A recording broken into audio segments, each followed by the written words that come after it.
¿Qué tal? Buenas noches de Transparencia y Anticorrupción. De eso hablamos hoy, a las 8 en punto.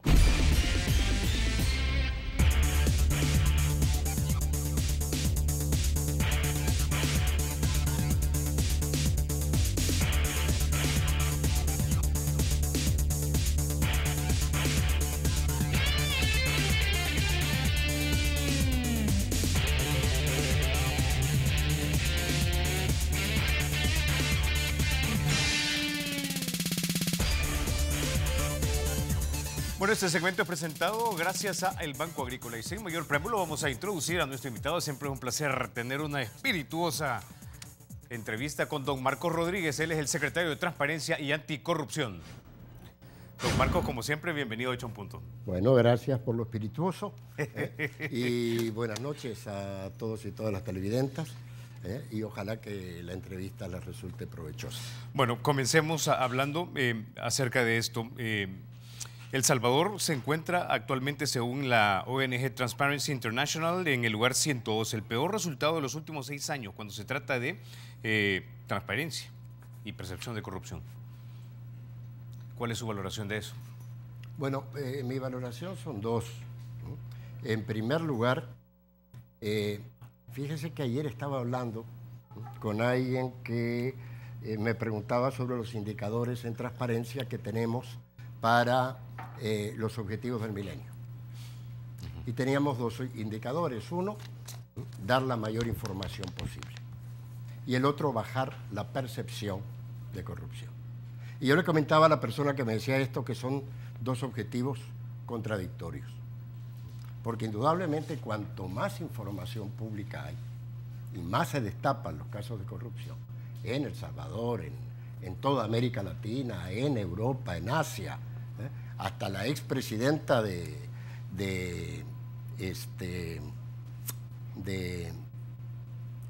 ¿dónde hacen los teléfonos Samsung? De Corea del Sur, está presa por actos de corrupción.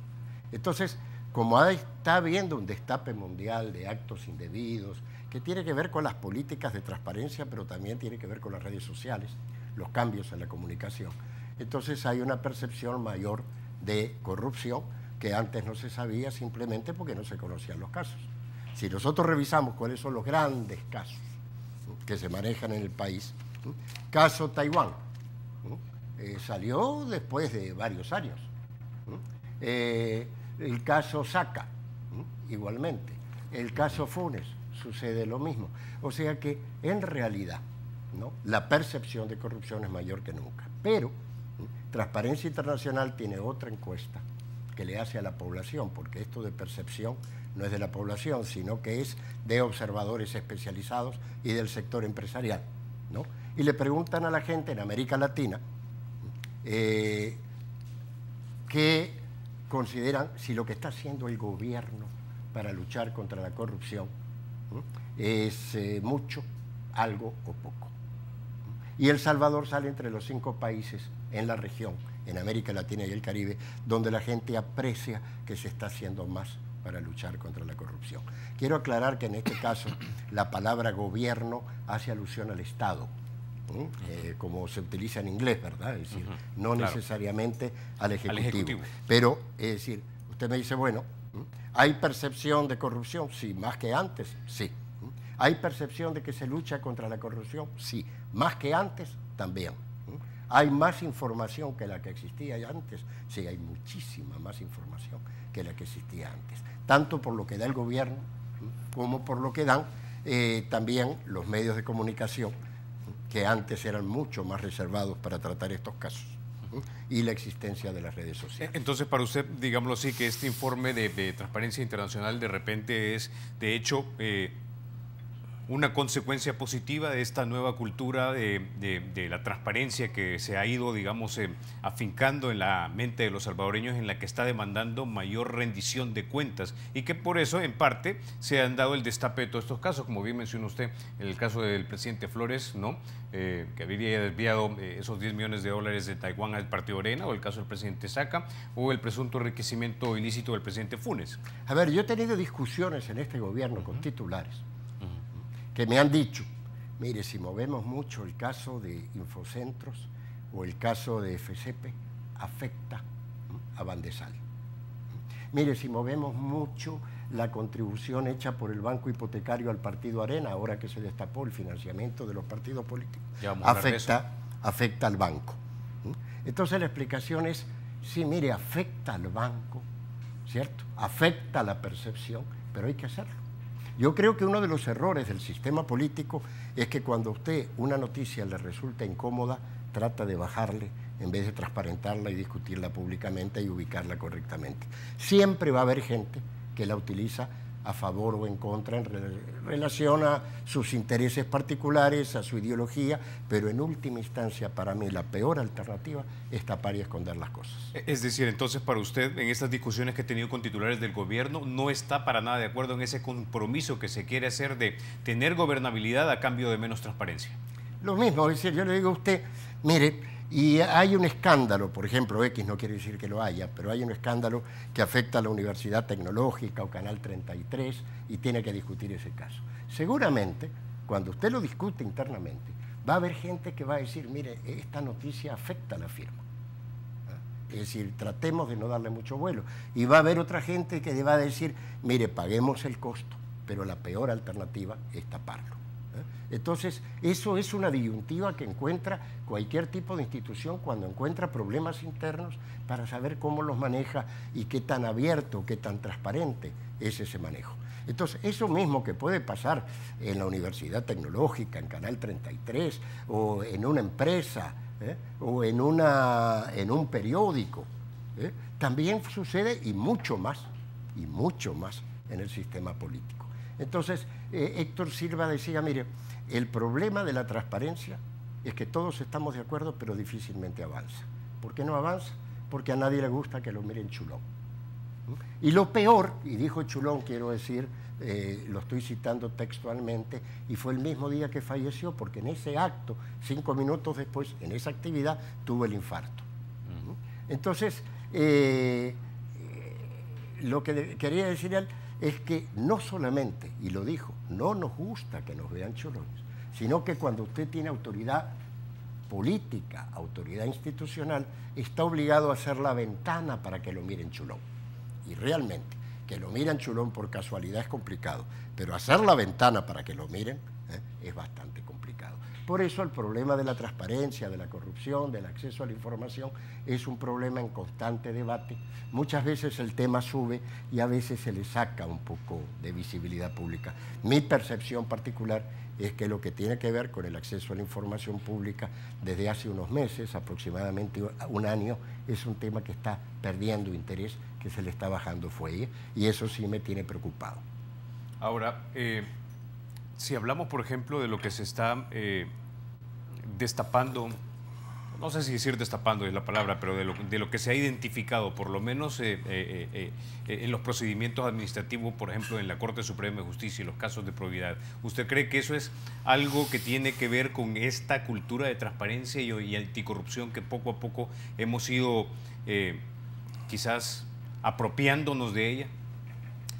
Claro, a ver, usted lo ve desde un ángulo periodístico y ciudadano, ¿cierto? En general, todos queremos transparencia, ¿no?, hasta que golpean la puerta de la casa de uno, ¿cierto? ¿Qué es lo que pasó con la Corte Suprema de Justicia?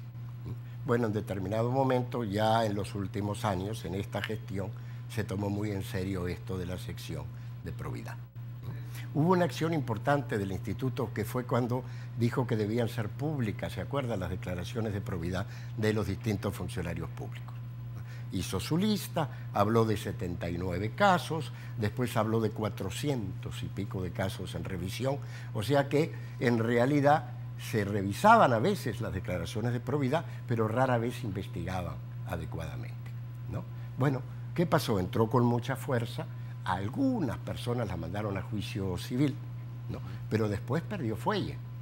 El Instituto de Acceso a la Información Pública le dijo que hiciera público, por favor, los datos en una programación relativamente corta, dijeron que no tenían recursos, ¿no?, y que, a ver, el caso se ha ido empantanando. La Corte tiene una enorme deuda de casos en investigación. Quiero decir que la sección de probidad debe investigar todas las declaraciones de probidad, en principio. y pasar a una investigación más profunda, las que generan irregularidades. Y para colmo de males, posteriormente, ¿no?, la Corte decide que las declaraciones de probidad ya no son públicas. Yo no sé si tú has percibido eso, ¿verdad? Pero hay una decisión el año pasado de la Corte Suprema que decide que las declaraciones de probidad en su versión pública, ¿verdad?, porque ya tenía tachaduras relacionadas con la privacidad de las personas, ya no son públicas, serán públicas, dice la Corte, solamente cuando la sección de probidad las presente al Pleno y el Pleno decide que hay irregularidades para que pasen a juicio civil. Entonces, indudablemente eso es una recogida de pita fuerte. Tenemos el otro caso. La Corte tuvo a bien, y siento yo que con justeza en muchos casos, decidir que determinada información se hiciese pública, ¿cierto? Estamos hablando del financiamiento de los partidos políticos, ¿verdad? Que la Corte dice que las contribuciones registradas en Hacienda a los partidos políticos son una excepción en el artículo 28 del Código Tributario, que dice que la información tributaria es absolutamente secreta. Bueno, muy bien. También cuando el caso de los viajes del expresidente Funes, ¿se acuerda? La Corte al final decidió, ¿no?, aunque el Instituto había decidido que no, que sí, que se presentara toda la información. Bueno, muy bien. Pero cuando le tocó a la Corte, no solamente se genera una incomodidad, que están las actas, que son públicas, ¿no?, sino que decide agregar tres condiciones de admisibilidad de las solicitudes de información. Y dice entonces que el oficial de información puede decidir si su solicitud es relevante. Incluso un magistrado dijo que le habían pedido la papelería como algo irrelevante, ¿verdad?, lo que cuesta un bolígrafo, ¿no? Y si la solicitud no exige una inversión de personal que saque a la institución de su agenda personal. Eso en la práctica fueron 3 condiciones más de reserva, aparte de las 8 que establece la ley. Entonces, lógicamente, la lectura es que cuando la transparencia golpea la puerta de uno, no es igual que cuando la transparencia habla de los demás. Entonces, este proceso de tiro y afloje con respecto a la transparencia y la lucha contra la corrupción, que está relativamente relacionada con la transparencia, es permanente, es normal. Ahora, parece entonces que la ciudadanía aquí en la República va más avanzada que los funcionarios que ellos eligen de manera primaria o secundaria para que ejerzan cargos en el Estado, porque una cosa son, por ejemplo, los accionistas de la Universidad Tecnológica, Canal 33 o cualquier otra empresa privada que se deben a sus accionistas y el fin es obviamente obtener la mayor ganancia posible, ¿verdad?, para sus accionistas, y otra cosa es el Estado, que lo que busca es generar el bien público al final. A ver, en principio es distinto el sector privado, la sociedad civil, lo digo porque también se acuerdan lo del financiamiento de las ONG, ¿verdad?, y el Estado. Pero, en términos generales y con transparencia, es igual. Hay casos de corrupción en las multinacionales, que es cuando un titular de una multinacional o de una gran empresa de alguna forma burla la confianza de los accionistas que han elegido por eso. Como el caso de Exxon, Enron, por hay muchísimos casos. Es decir, hay una connotación legal, hay una connotación ética y hay distintas esferas. En mi opinión, el Estado va primero. ¿Por qué? Porque por naturaleza es público. Pero no podemos decir que la transparencia y el acceso a la información es una condición exclusiva del Estado y que los que son privados, con el fin de la ganancia, pueden hacer lo que quieran. Es decir, también debe haber un principio de transparencia, sobre todo, ¿no?, porque en algunas sociedades más, en otras menos, hay muchos servicios y bienes que son públicos pero se prestan desde lo privado. Por ejemplo, por eso el Instituto de Acceso a la Información decidió que la información de las AFP, que son privadas, debe ser pública, porque es una entidad privada que gestiona un bien público. Ahora, ustedes deben decir, bueno, tanto que habla este señor, bueno, lo que le quiero decir es lo siguiente. Todos queremos transparencia de los demás. La transparencia es buena. Cuanto más transparente, mejor. Yo siempre he dicho que la distancia más corta entre 2 puntos es la línea recta. Cuando usted se pone a hacer... A mí me gustan los driblings solos en el fútbol. en la política y en la gestión pública, cuando más claro y más directo, mejor. Ok, con esa idea tengo que ir a la pausa, ya volvemos.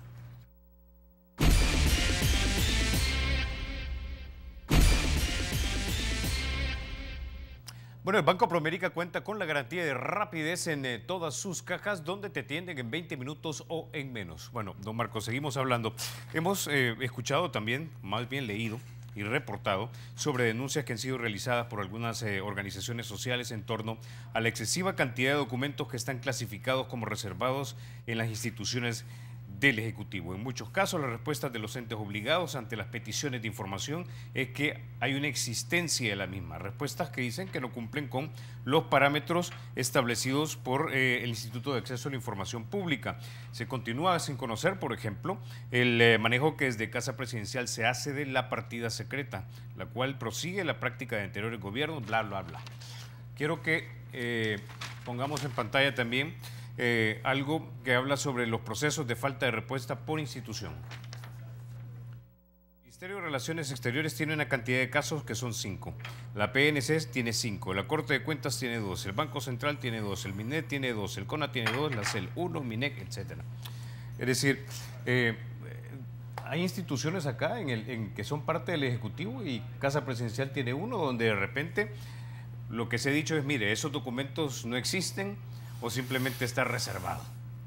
A ver, me encanta. Pone en pantalla pongámoslo nuevamente, ahí está. 29 casos. Es una maravilla.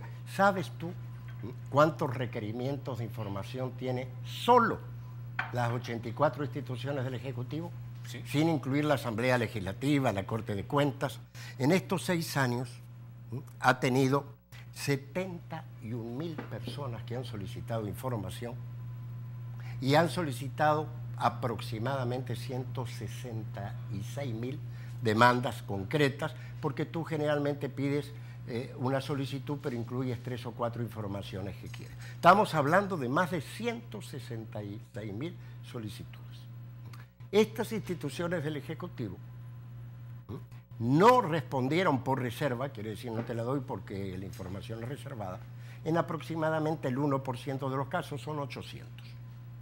Estos casos, la mayoría, fueron al Instituto de Acceso a la Información Pública, lo cual es una excelente noticia porque quiere decir que cuando a la gente se le niega la información, requiere al instituto, que es la entidad que regula esto. De esos 800 casos, en 275 casos, el instituto falla contra las entidades de gobierno. Eso quiere decir que en 525 casos falla a favor de las entidades de gobierno. Bien, de estos 275 casos, en 260 casos se entregó la información. Y solo hay 15 casos en que hay titulares que se amparan en la Corte. Cuando empezó la Ley de Acceso a la Información Pública en el año 2012, Casa Presidencial negaba por reserva casi el 15% de las solicitudes. ¿Sabes cuántas negativas hay este año? 0%. Cada vez se entrega más información, cada vez se solicita más información, lógicamente también cada vez hay más casos en el Instituto de Acceso a la Información Pública. A ver, la ley tiene 8 reservas y la Corte de Justicia tuvo a bien, en la Sala de lo Constitucional, agregar 3. Quiere decir que tenemos 11 factibles motivos para no entregar información. En algunos casos, como la información confidencial, o sea, tu expediente médico yo no lo puedo pedir, es confidencial. En tu caso sí te lo pueden dar. ¿Cierto? Entonces, sí, el instituto que juega su rol, ¿por qué elegimos instituto? ¿Por qué tenemos un instituto? Porque sabíamos que se van a dar este tipo de casos. El instituto decide, falla, en la mayoría de los casos a favor de la entidad gubernamental que reservó. Y en los casos donde dice no tiene razón, se entrega. Y solo 15 funcionarios se amparan de 166.000 solicitudes. ¿Crees tú que es un estándar negativo? Lo que pasa es que tú sabes como periodista que uno siempre puede decir cualquier cosa. Es decir, y sobre todo cuando tú consideras, me dices, bueno, las organizaciones, algunas organizaciones sociales, me dices tú, ¿no? Señalan que, ¿qué me dijiste? Que en muchos casos las respuestas de las instituciones que deberían dar la información dicen que no la dan porque no la tienen, porque es inexistente. Eso es otra cosa. Bueno, el ejemplo emblemático son los acuerdos de paz. Aparece un titular en la prensa gráfica. Casa Presidencial no encuentra los acuerdos de paz. El presidente me llama y me dice, Marcos, ¿cómo es esto? Que no están los acuerdos de paz. Hablo con mi equipo y me dice, mire, es que la prensa gráfica hace varios años publicó que los acuerdos de paz están en un museo en la casa de un expresidente. Buscamos el mismo periódico que decía que Casa Presidencial había extraviado los acuerdos de paz. Es que miren, no los extravió, nunca entraron. ¿Cierto? Digo para ver, en un caso era un mérito, acá está mi museo y lo tengo. Aplausos. En el otro, Casa Presidencial extravía los acuerdos de paz. Es una barbaridad, ¿no? Bueno, lo arreglamos ¿de qué forma? Que el expresidente le entregó al actual presidente los acuerdos de paz, pasaron a Secultura, se hicieron exposiciones al respecto y están bien resguardados. Un periodista me decía, pero esto es muy grave, va a demandarlo jurídicamente, porque es demandable, era demandable, porque es sustracción de documentos públicos o retención de documentos públicos. Digo, no, hombre, ¿cómo va a ser eso? Quizás hasta mejor guardados los tenía el expresidente, ¿cierto? Es decir, hay que tener, ¿no?, un pie en el futuro, en lo que estamos, y otro tiene que ser realista. Entonces, cuando usted quiere utilizar la información de forma equivocada porque está criticando a su enemigo o a su opositor político, a ver, estas organizaciones sociales que me cuenten cuánta información tenían acceso antes del 2009. Si antes del 2009 usted iba a pedir información y le decían, ¿para qué la querés? Es decir, la aprobación de la Ley de Acceso a la Información Pública, que es una de las mejores del mundo, es porque el gobierno así lo quiso. ¿O nunca han visto cómo le saca los dientes a una ley? Es decir, tiene un instituto garante, es de las que tienen menos causales de reserva, es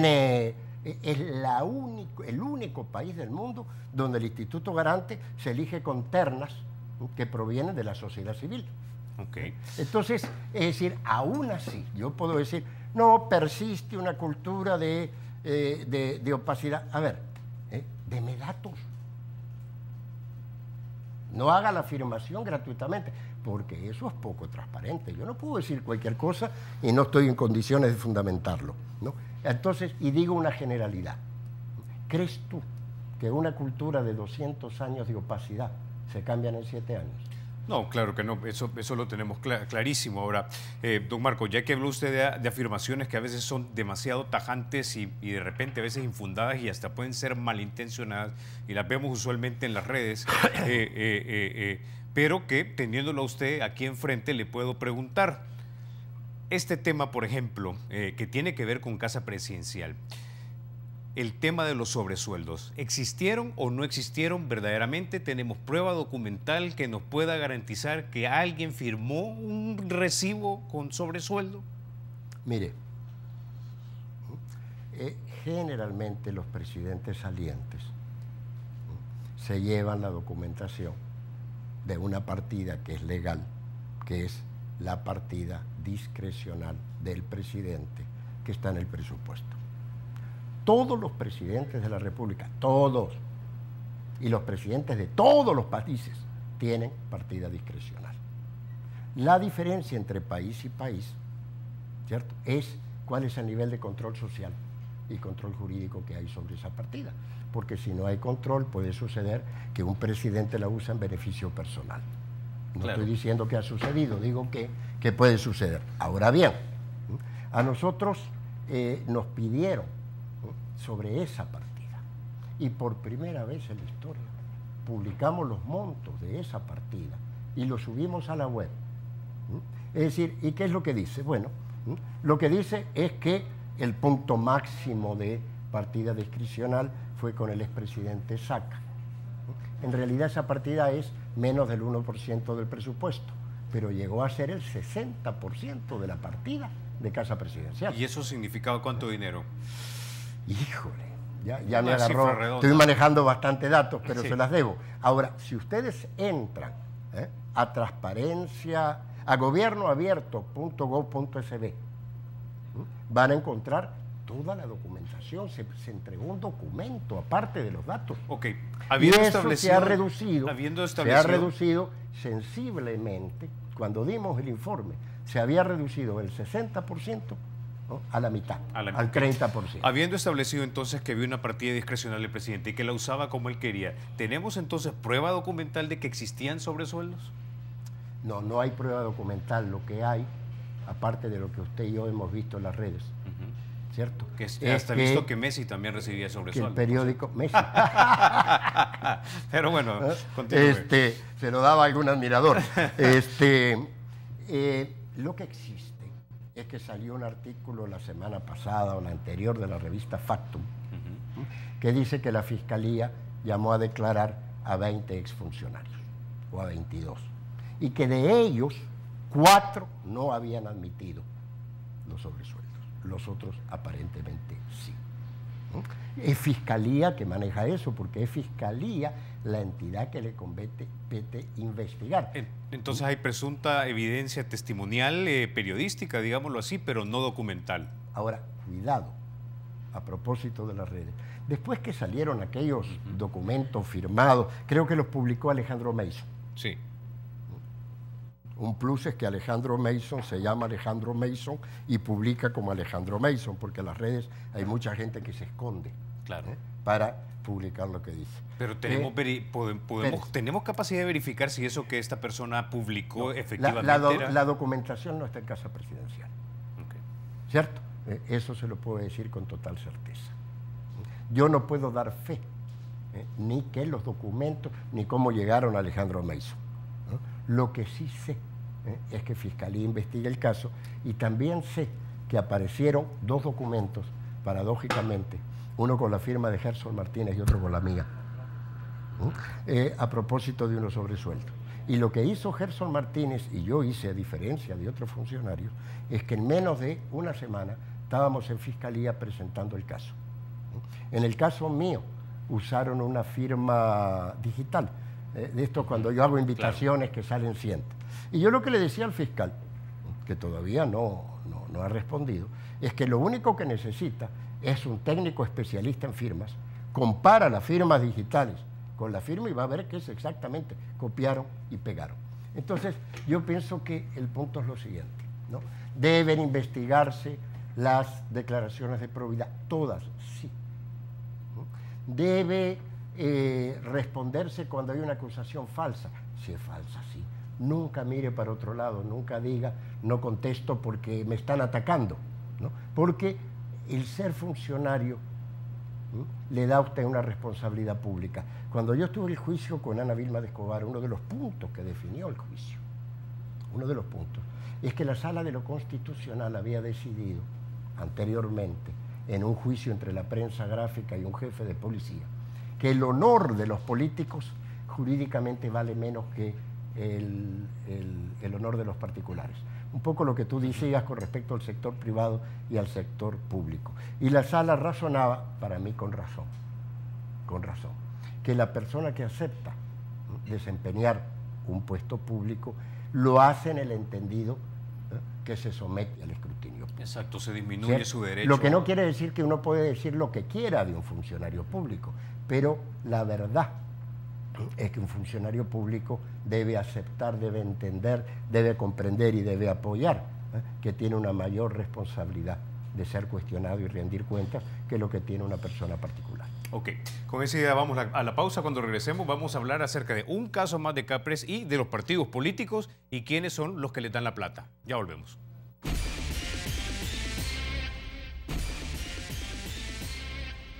Gracias por continuar con 8 en punto. Don Marco, bueno, algo que ya se le bajó volumen y quizás a mucha gente se le olvidó, pero bueno, a nosotros los periodistas no se nos olvida. Y fue, recuerdo yo, un caso que involucró a Casa Presidencial y una caravana presidencial que venía desde el Tunco la madrugada de un sábado, si mal no recuerdo, o no sé si era domingo. El punto es que nunca se supo realmente quién era el que iba conduciendo. Luego la Fiscalía intentó obtener los libros de los registros y tampoco los obtuvo y aparentemente habían desaparecido. Yo quiero saber qué fue lo que pasó con ese caso. A ver, como todos los casos, yo ya lo discutí contigo hace 2 años, ¿verdad? Y yo fui de las personas que dije que desde el primer momento, que lo más saludable es que Casa Presidencial hubiera sacado el mismo día un comunicado aclarando la cuestión. Si mal no recuerdo, eso fue lo que dije. 2, cuando Fiscalía entra a investigar algo, es Fiscalía. A ver, una vez que entra a Fiscalía, es la Fiscalía que investiga y da cuentas de la cuestión. Vos vas a ver que yo jamás me he metido en un caso que está en investigación en la Corte o en Fiscalía. Lo que digo, de hecho, el diferendo con Ana Vilma de Escobar es que yo dije que había un caso en investigación en Fiscalía, pero no me pronuncié con respecto al caso. Ahora bien, el fiscal no es cierto que se le negaron los libros de las bitácoras. Y yo, incluso la Fiscalía pidió un documento que yo mostraba así en la web. Lo que se le dijo al fiscal en Secretaría Jurídica es que los documentos estaban en el zapote. Y hubo una desafortunada declaración en que se dijo que los documentos no existían. Si los documentos no existían, el juicio no se podría haber realizado. Se realizó el juicio y el culpable, el que resultó culpable, era un oficial del Estado Mayor Presidencial, ¿cierto? Y la justicia siguió su curso. Me dices tú, ¿y cuál es la situación ideal? Que de entrada se transparente lo que pasó. Más si hay un accidente, ¿verdad? Es decir, ¿por qué? Porque cuando tú dices las cosas claramente, pero lo cierto, ¿no?, es que el caso tuvo su proceso, se cumplieron con las diligencias y bueno, y lamentablemente, digo lamentablemente porque el pobre chofer, ¿verdad? Es decir, yo no le deseo, a ver, cuando vi a un ministro de Salud esposado entrando a un carro dije que no me gustaba. ¿Verdad? Yo no tengo ningún morbo para ver a la gente, claro, está bueno, que le den, ¿no? Es decir, si en última instancia el problema es que vivamos todos mejor. Ahora, el oficial fue hallado culpable, ¿cierto? Y el caso quedó aclarado. Entonces, ¿puede ser que la aclaración pudo haber sido mejor? Sí, pudo haber sido mejor. Ahora, yo entiendo esto. Ahora, tú tienes el caso Katia Mier. A ver, antes, buscando la información sobre los viajes del presidente, encontramos que en una oportunidad un helicóptero con el expresidente Flores tuvo que aterrizar en Nicaragua. Y el diario de hoy sacó una pequeña nota. Al otro día sacó otra diciendo que no pasaba nada. ¿Cierto? Es decir, tú como periodista, bueno, has vivido mucho fuera del país, pero conoces, sabes que la transparencia y el acceso a la información ha mejorado, pero enormemente en los últimos 20 años en el país. Entonces uno puede siempre partir, ahora estábamos hablando de los sobresueldos, yo te explicaba cuál era la lógica de los sobresueldos, aquí y en otros países del mundo, ¿no? Y uno debe entender los fenómenos, debe combatirlos sistémicamente, no solamente en el Estado, en la sociedad. Ahora, yo entiendo lo del chofer de Casa Presidencial, el ministro, bueno, el exministro ahora, don Charlie Cáceres, me explicó que una de las directrices, o por lo menos consejos que le dan a los ministros, es, por ejemplo, usted no maneje el carro. Si pasa algo, le piden otro carro, usted se baja y el que se queda es el chofer respondiendo por lo que sea que haya sucedido. Pero lo que mucha gente quizás quería saber era quiénes se transportaban en esa caravana presidencial a horas de la noche viniendo de partir de la playa El Tunco. A ver, salvo excepciones, yo manejo el carro. Y manejo mi carro. Okay. Y no tengo PPI, no tengo seguridad, pago la gasolina.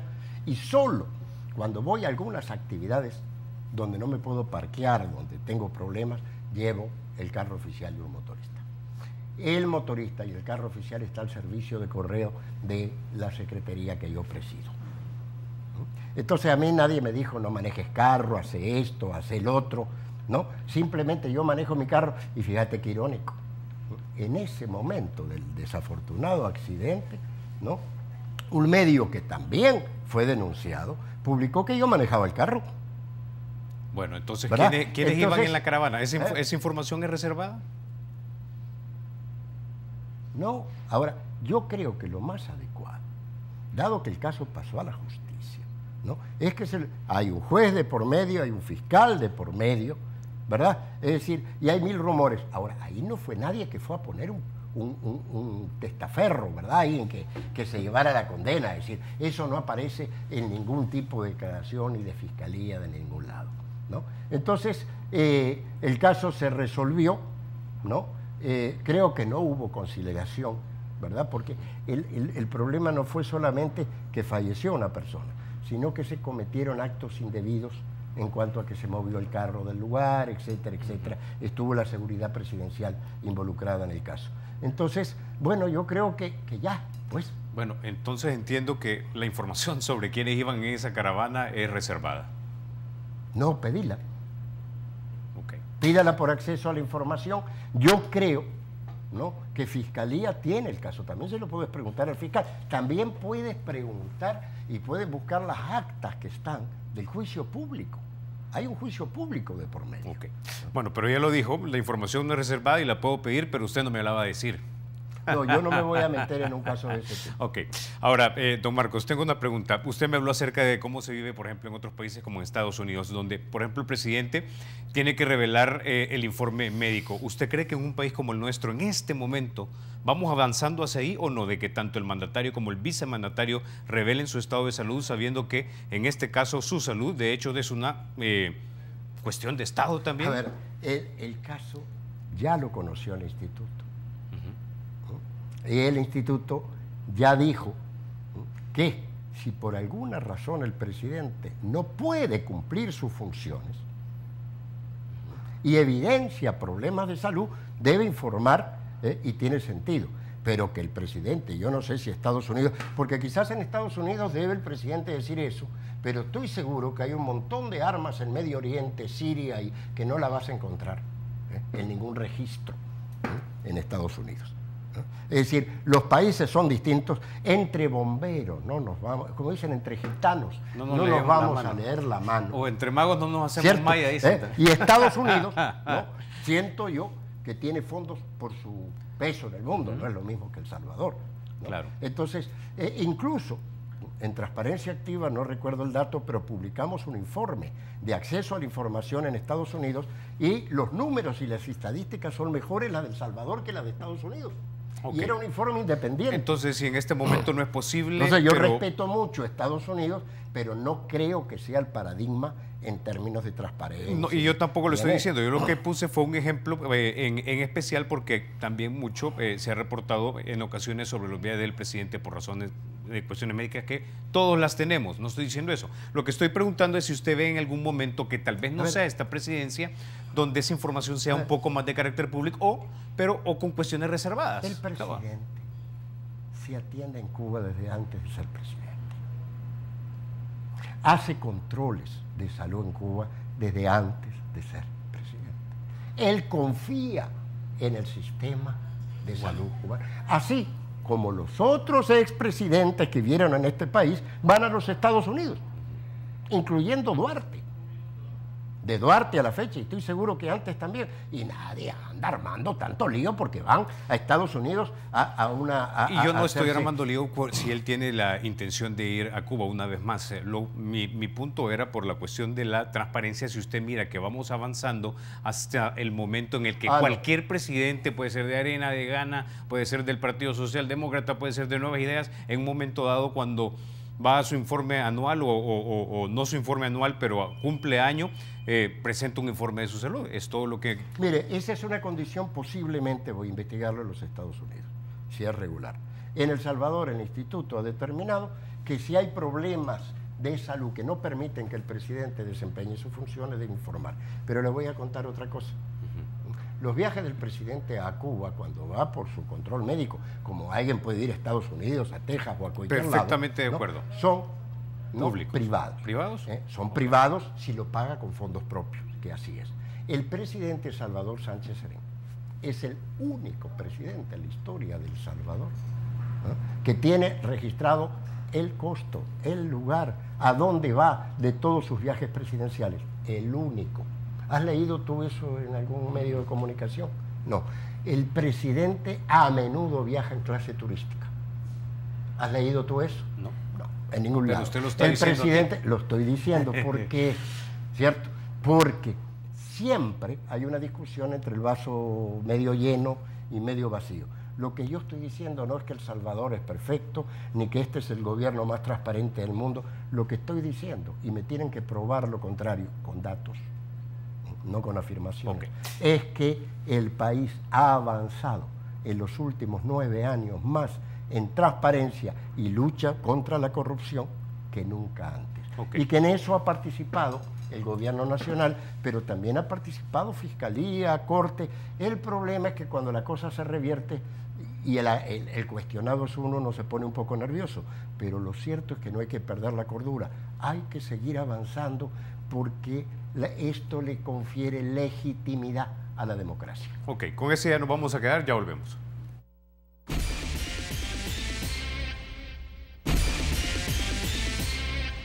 Bueno, don Marcos, seguimos hablando. Hablemos ahora de los partidos políticos, porque organizaciones como Acción Ciudadana no están satisfechas con el nivel de información que se dio acerca de quiénes les estaban dando la plata. Quiero saber cuál es su valoración inicial de eso y luego qué nos puede hablar acerca de quiénes son esos donantes y las posibles implicaciones. A ver, Acción Ciudadana hizo una demanda de información a Hacienda. Hay 2 lugares donde se registran las donaciones a los partidos políticos.